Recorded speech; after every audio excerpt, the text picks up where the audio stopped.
जो हमारे young protesters हैं उनसे, भैया प्लीज शांत हो जाइए, डिस्टर्ब मत कीजिए।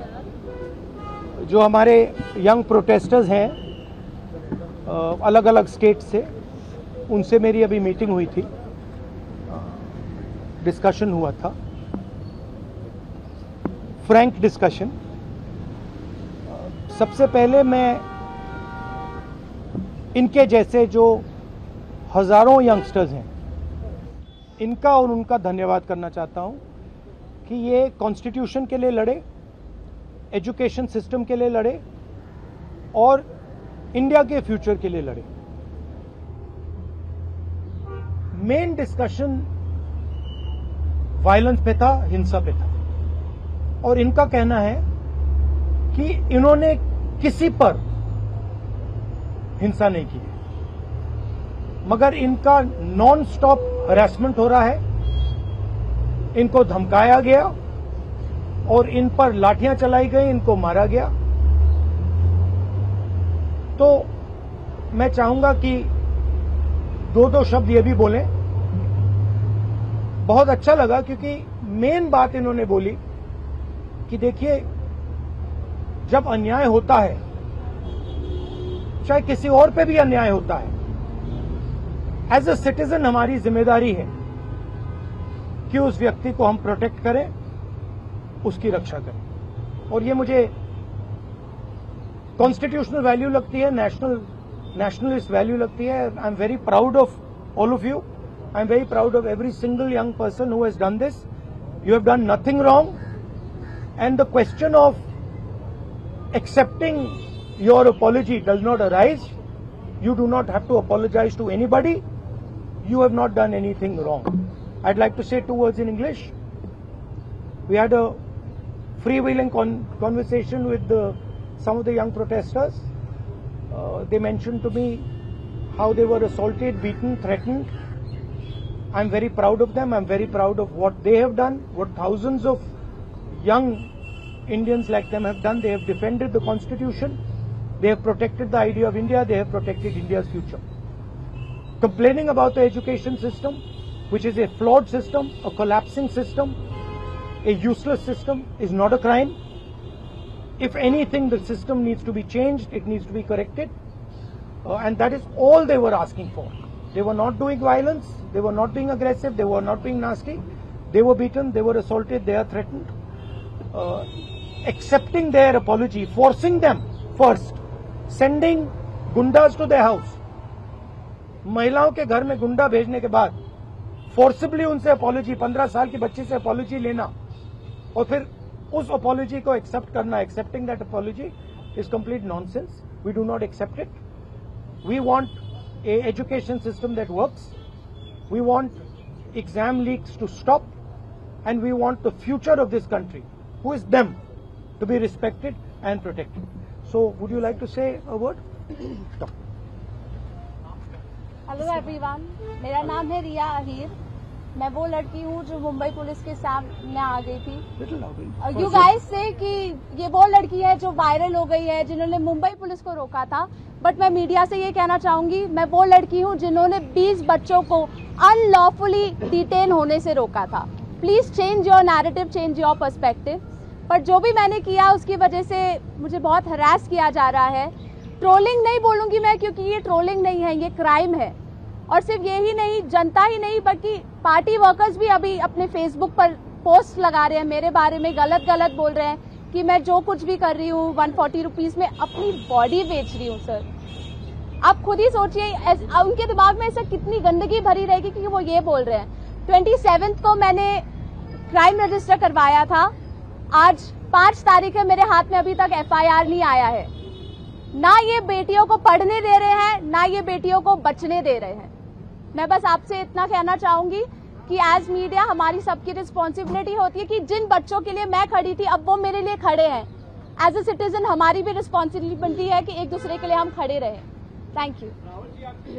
एक सेकंड. हेलो, इनके बारे में मैं कहना चाहता हूँ. इनको पैलेट गन इंजरी हुई थी. ये थोड़ा आपको बताएंगे कि कहा जा रहा है कि पैलेट गन यूज नहीं की गई. ये आपको थोड़ा बताएंगे. मेरा नाम नूतन टोप्पो है और मैं झारखंड से बिलोंग करती हूँ। और प्लेट गन मैं अपने आंखों से देखी थी कि हमारे साइड गन पॉइंट किया हुआ था और जैसे ही मैं मुड़ती हूँ ऐसे पीछे से मुझे गन फायर किया गया और मुझे पता अच्छी तरह से पता है मुझे गन से ही फायर में लगी है, प्लेट गन से ही लगी है, बस मुझे ये पता है। पर जब देश में जंतर मंतर में 20 तारीख और जब अन्याय के खिलाफ हमें खड़ा होने का मौका मिले हम खड़ा होंगे जरूर। मैं फरहानाज उत्तर प्रदेश से आई हूँ। मैं एज अ ग्रेजुएशन स्टूडेंट हूँ, लेकिन हम जब 20 तारीख को जंतर मंतर पे एकदम पीसफुल होके प्रोटेस्ट कर रहे थे, ये पुलिस के गुंडे बहुत बुरी तरीके से हमको मारे। इतने बुरा इंजर्ड करने के बाद में ये लोग हम लोगों पे ये बोलते हैं कि अगर आप कार्रवाई करोगे तो हम लोग भी डायरेक्ट कार्रवाई करेंगे। देन उसके बाद भी जब इनसे ये नहीं बना तो ये लोग कहने लगे, ये पुलिस का कहना था कि इनका नाम क्योंकि मुसलमान नाम से इन लोगों ने जज किया कि मैं फरहानाज। पहले इन्होंने मुझे मारने के बाद बस में बिठाया, 3 घंटे तक लिटरली रखे और फिर उसके बाद बोलते हैं कि नाम क्या, मैंने कहा फरहानाज। इनकी लिस्ट अलग बनाई जाएगी क्योंकि ये लोग देशद्रोही हैं। तो सर अगर हम लोग शांति से प्रोटेस्ट कर रहे हैं क्या हम देशद्रोही हैं? क्योंकि हम लोग नॉर्मल लगा रहे थे वंदे भारत और भारत माता की जय, उसके बावजूद भी हम लोग को मारने के बाद देशद्रोही बोलते। तो ये इन्होंने हमारे साथ किया। उसके साथ साथ सोशल मीडिया पे लगातार आ रहा है कि अरे ये लोग सिर्फ देशद्रोही पना करने गए थे। तो मेरा यही कहना है कि अगर आप लोग इस तरीके से करते रहोगे लेकिन हम लोग बाज नहीं आएंगे, हम हक के लिए अपने देश के लिए हमेशा खड़े रहेंगे। जय हिंद, जय भारत। मेरा नाम भरत बानाइत है। मैं नागपुर से आया था जो जंतर मंतर के लिए प्रोटेस्ट किया था। उस प्रोटेस्ट में मैं 20 जून से था, पर 20 जुलाई को हुआ वाकया तो हमने धर्मेंद्र प्रधान के लिए जो इस्तीफा मांगा था, उस इस्तीफे के लिए इन्होंने इतना अत्याचार किया, इतनी बर्बरता की शायद हमने अमित शाह का इस्तीफा मांग लिया होता तो इन्होंने हम पे सीधा गोलियां चला दी होती, बॉर्डर बना दिया होता जंतर मंतर को। मुझे इस तरीके से लगता है क्योंकि हमने जो सहा है, मैंने खुद कई बच्चों को एम्बुलेंस में डाला जो ब्लीडिंग हो रही थी, उनसे ब्लीडिंग हो रही थी, मैंने उनको डाला तो सामने जाके उनको रोका गया था। उनको रोकने के बाद उनको फिर जिनके सर पे लगी थी उनके पैर तोड़े गए और जिनके पैर टूटे थे उनके सर फोड़े गए, हाथ तोड़े गए। मतलब इस तरीके का वाकया हमने देखा और अभी तक जिंदगी में मैंने ये ऐसा दिन कभी मैंने अपने जिंदगी में नहीं देखा और ये मेरे जिंदगी का ब्लैक डे था और ये जिंदगी में किसी के नहीं आना चाहिए। इसलिए सबने एक साथ सब खड़े हुए और जैसे मुझे मारा गया तो लोग मुझे देख के आए, पर अभी हमें लगता है कि उस दिन अगर हम रुकते नहीं जंतर मंतर पे तो ये लोकतंत्र का आखिरी दिन होता। यही मैं कहना चाहता हूँ। धन्यवाद। हाय एवरीवन, मेरा नाम मुस्कान है। मैं ज्यादा कुछ नहीं बोलूंगी, मैं बस इतना बताऊंगी that I was one of the peaceful protesters at Delhi Jantar Mantar. मेरा सवाल बस ये है कि जब मैं शांति से चल रही थी तो पुलिस ने मुझे मारा क्यों? आरएएफ ऑफिसर्स ने मेरे ऊपर लाठी क्यों बजाई? और जब ये साफ साफ रूल है कि आप थाई के ऊपर नहीं मार सकते हो और एक मेल ऑफिसर किसी लड़की को नहीं मार सकता, तो एक मेल आरएएफ ऑफिसर ने why did he try to jab a baton into my buttocks? मेरा बस इतना सा सवाल है। और अगर इसके लिए जिसको भी उसने ऑर्डर दिया था अगर वो आके मुझसे माफी मांग ले तो मुझे भी बहुत खुशी मिल जाएगी। एंड सेकेंडली, क्योंकि मैंने बोला कि मेरा नाम मुस्कान है, मैं एडिशनली ये भी ऐड करना चाहूंगी कि सर ने मेरी शर्मा है और ये मैं इसीलिए बता रही हूँ क्योंकि आजकल हर कोई मान के बैठा है कि मैं मुस्लिम हूँ और इसीलिए मुझे और ज्यादा गालियां मिल रही हैं।